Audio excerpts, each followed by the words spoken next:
2.5 साल से ज्यादा हो गए हैं रूस और यूक्रेन के बीच चल रहे इस भीषण युद्ध को। लाखों की जानें गई और बेगुनाह लोग घर छोड़ने पर मजबूर हुए।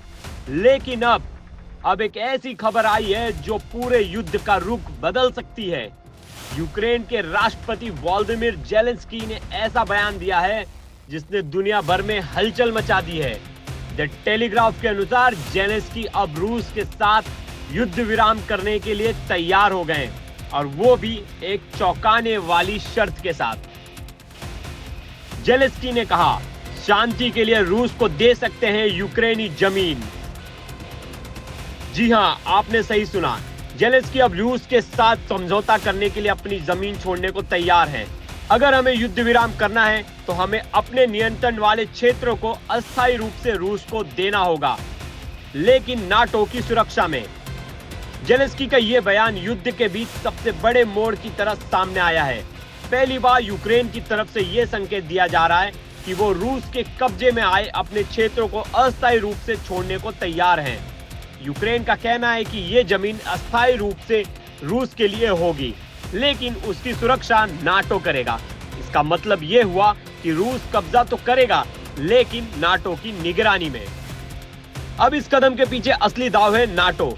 यूक्रेन की शर्त से साफ है कि नाटो की मदद के बिना रूस को रोकना मुश्किल है और अब यूक्रेन युद्ध विराम के बदले नाटो से सुरक्षा गारंटी मांग रहा है।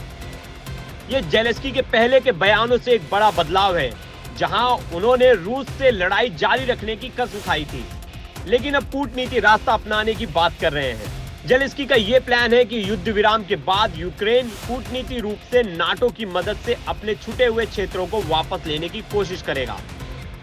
इसका मतलब यह हुआ कि जंग अभी खत्म नहीं हो रही, बल्कि यह युद्ध विराम एक स्थायी सुलह है। अब सवाल उठता है कि क्या रूस इस प्रस्ताव को मानेगा? क्या व्लादिमीर पुतिन इस युद्ध विराम के बदले यूक्रेन की शर्त मानने के लिए तैयार होंगे? क्योंकि रूस ने तो इन क्षेत्रों पर अपने नक्शे में शामिल कर लिया है।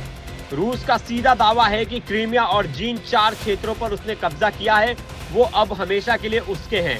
पुतिन ने इसे अपने देश के भूभाग में का हिस्सा बना लिया है। ऐसे में ज़ेलेंस्की का ये ऑफर रूस के लिए कितना आकर्षक होगा ये कहना मुश्किल है। इस नए मोड़ के बाद दुनिया भर की नजरें अब रूस और यूक्रेन पर टिक गई है। ये देखना दिलचस्प होगा कि ज़ेलेंस्की के इस ऑफर से युद्ध रुकता है या फिर ये सिर्फ एक और राजनीतिक दांव है। तो क्या यूक्रेन शांति की ओर बढ़ रहा है या फिर ये एक केवल स्थायी समाधान है? और क्या पुतिन इससे मानेगा? आने वाले दिनों में ये युद्ध के एक नए मोड़ पर पहुंच सकते हैं।